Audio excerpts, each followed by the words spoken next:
guys are serious about bass fishing, and especially if you follow tournament fishing, then you have absolutely heard about this deadly finesse technique called spy baiting. About 15 to 20 years ago, this new technique called spy baiting came over from Japan to North America, and it became known as a very effective way to catch the most finicky bass, especially in clean water. Since then, it's won hundreds of thousands, if not millions of dollars in tournaments all across North America, and especially in the northern smallmouth fisheries.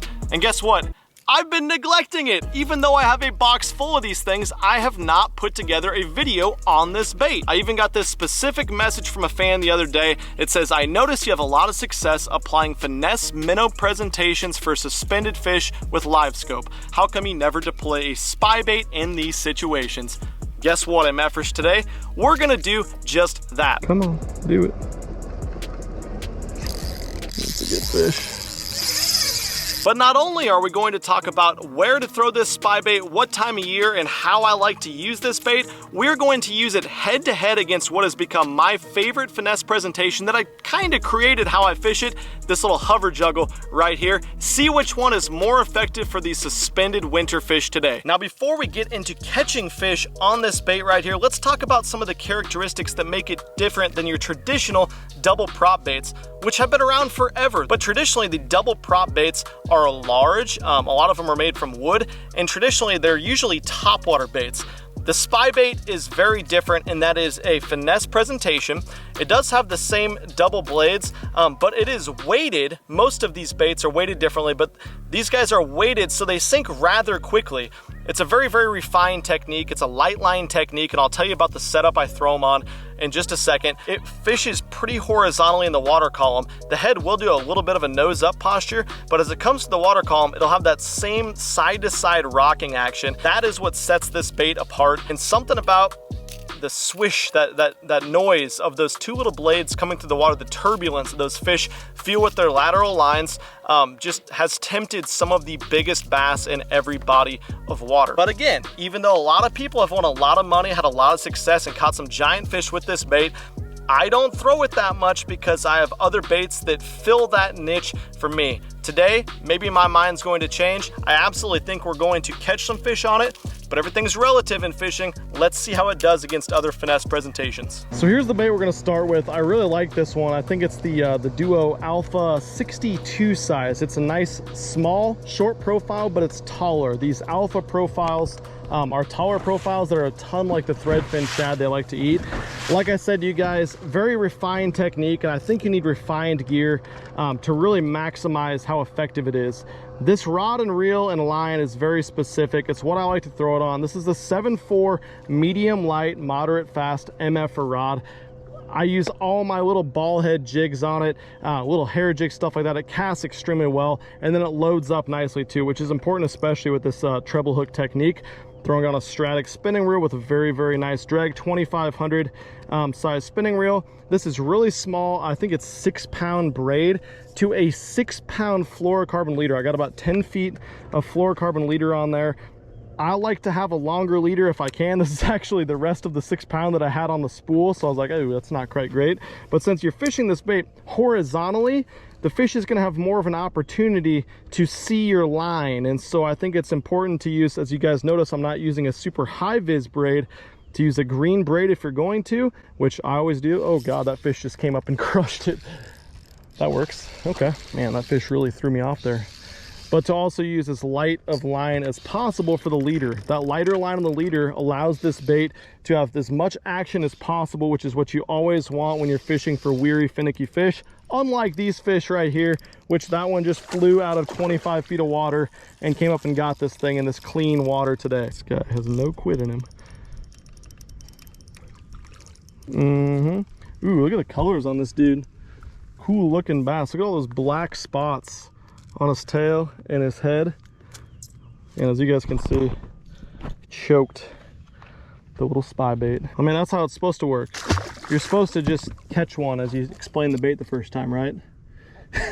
Why not? See what it looks like when we throw this little spy bait on camera. You guys can see some fish out there. We're in a little bit flatter area here. I know it's kind of deep, but the fish are kind of laid out horizontally, and that's really when I've had the most success with the spy bait is fishing it more horizontally, where the fish are kind of set up scattered along a break or a drop off or even a high spot or a hump.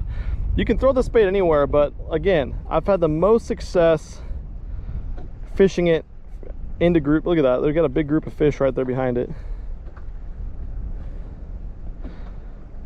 But even as natural as this bait is, these fish are wise. They can see extremely well when the water's cold. And even though, look at all those guys following that bait right there, it has drawn them and really interested them, but they do not want to pull the trigger.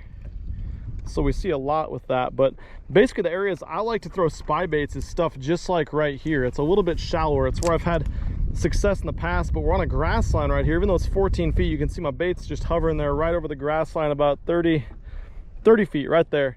And boom, that fish saw it. Let's see if one gets it. There's a whole group right there, and they're not very big fish. I'm kind of surprised one of them hasn't freaking slurped it in. This bait almost doesn't work as well when the bite's good. And it almost doesn't work as well too on little fish. I could probably throw a jerk bait and get 4 of those guys to come up and freaking smoke it, but it's the days when it's just insanely difficult to get a big one to come up and actually engage a bait. Really good for fishing horizontally through the water column.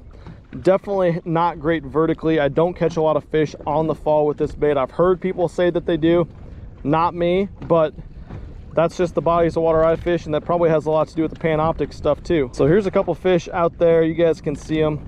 Better make that a little bit deeper. There's one out there about 60 feet. And this is one thing I really like too. I got this Milliken 7.4 medium light that I throw all my my little ball head swim baits, my hair jigs, stuff like that. And I can cast this thing really far. Even into the wind right now, I can cast this thing 80 to 100 feet. On a good cast, and at least 60 to 80 feet every single time, which is great. A lot of these tiny baits obviously don't cast nearly as well. Yeah, those fish didn't do anything to it, so that's disappointing. Ooh, there's a big group of fish there. I think they kind of chased the boat out.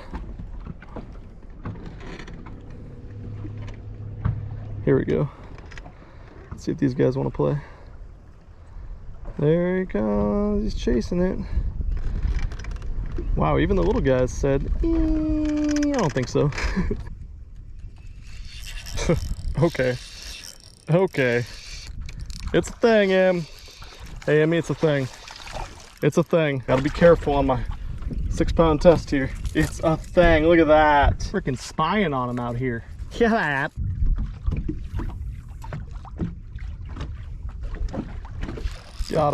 Got him. Another spy fish. This guy was on bait, and he must have seen this bait falling out of the corner of his eye, because I casted where I thought he was going to be, and he went about 20 feet the other direction, and then boom, all of a sudden he whipped all the way back around, stopped chasing the school bait, and came and got this guy.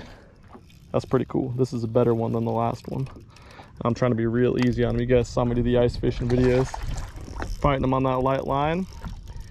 Like I told you, I've spooled up some 4-pound test on this rod because I wanted to see if that would make a big difference. So far it has. I want to start throwing the hover jug a little bit more though, and the straight up 2.7 as well, to see if it's a spy bait thing or if it's a, well, they'll just eat any of the suspended stuff thing.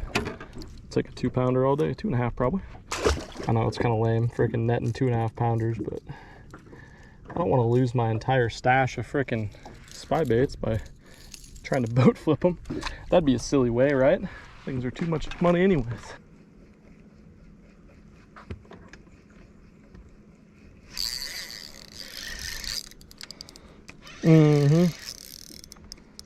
Freaking hover juggled him in 35 feet. You bet. Oh, that's a fatty. Look how fat this fish is. Look how fat this fish is. Get in here, fatty. You bet. Liked it a lot, apparently.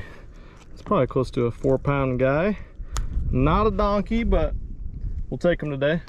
Been tough out here.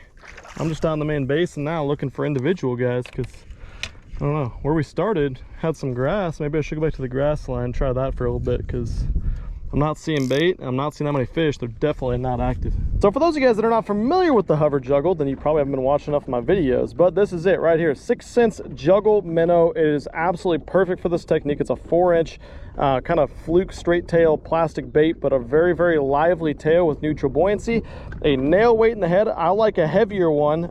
This is an 1/8 ounce. It's a big one. And then a 90-degree jig hook, which I modify. Let me show you really quick, and add these 2 keepers to, which again, I have videos in the past showing these badass homemade keepers, which is the only way I've found to make this bait not super annoying to fish because it's constantly sliding up and down this 90-degree jig hook. But I'll spear it about 1/4 to 3/8 of an inch back on the bait, thread it through, hook exposed, Yahtzee. Do it. Oh my God.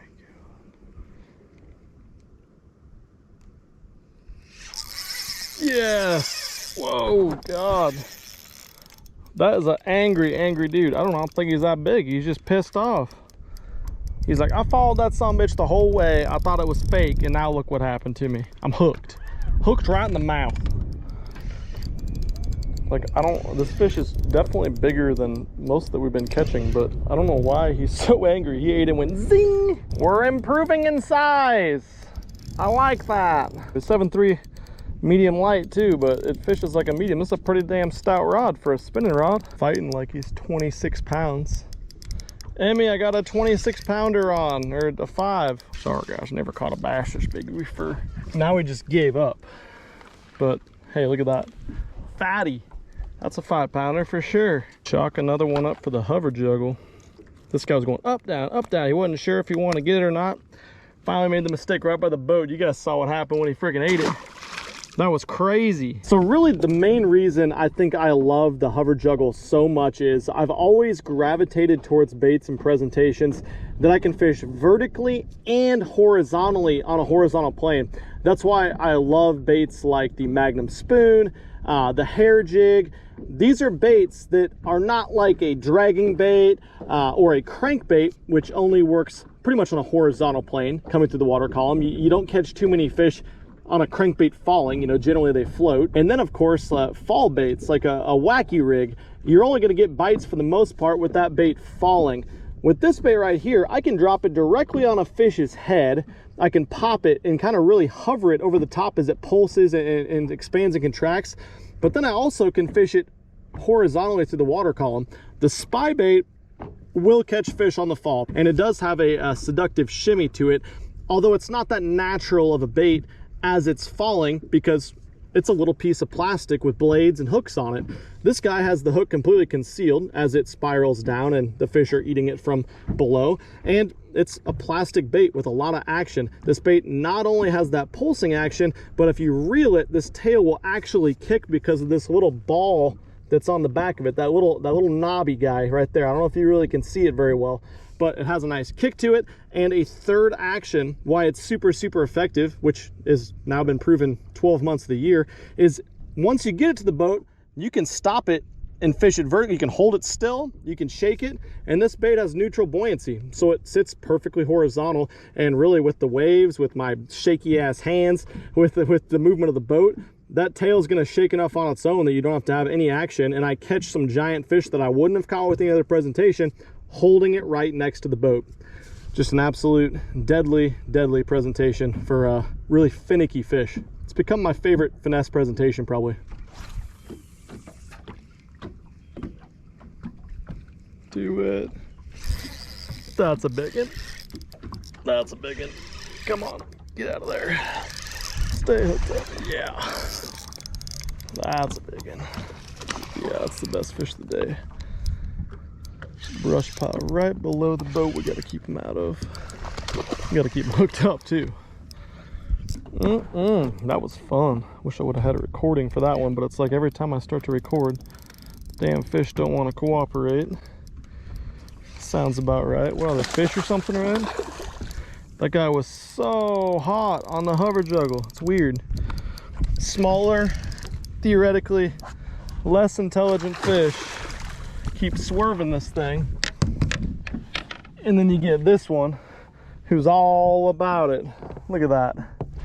Craziness. It's probably a 5.5 pounder. Nothing huge. He's skinny. Of course, we don't know how the spy-in bait would have done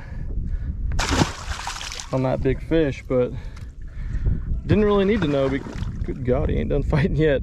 Didn't need to know because he freaking got the jug.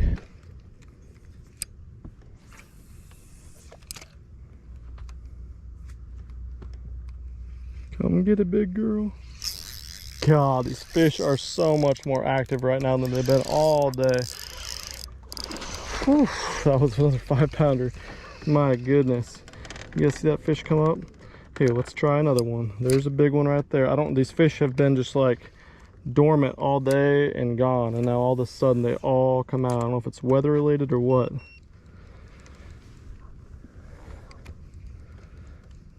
I don't know if that fish I just casted to was only just lost or what just happened with the active Captain Crap. No, I don't think he was. Let's see what this guy wants. Come on, come get it. Come get it. He doesn't want it. I think it's the one we just lost. Just a couple more. Good fish too. Really solid fish.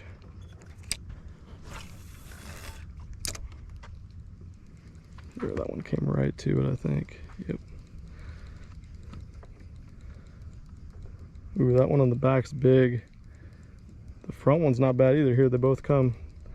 Kind of hard to see. Come on, that one on the bottom's bigger. Let's have him get it.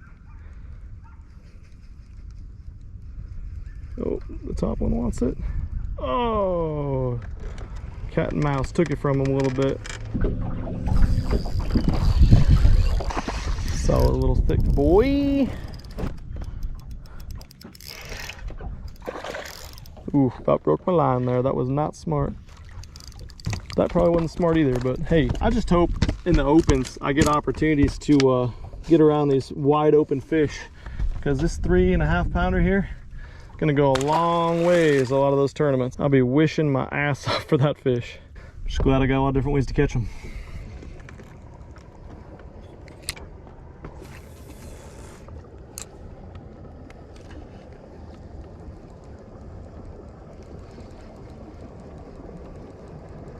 Come on. Come on, do it. There we go.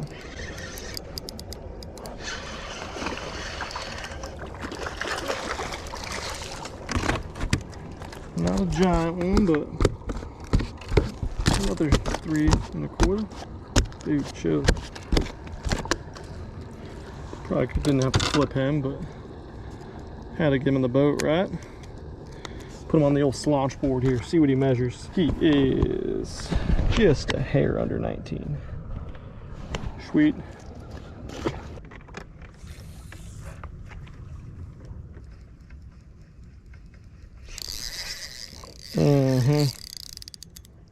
That's a good fish.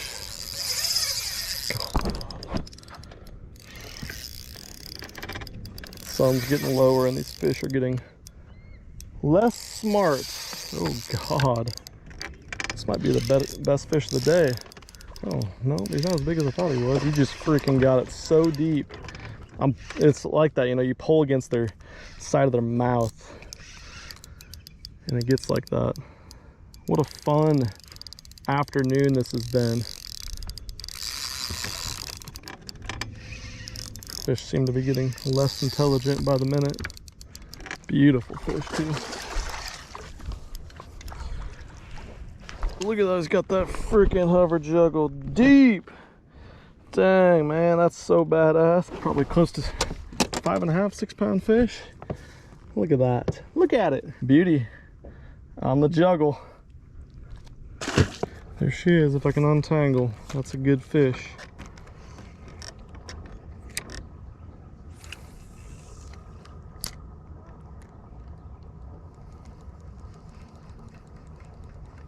Come on, come on. Got her, nice. Got her, that's a better one. The lake has lit up.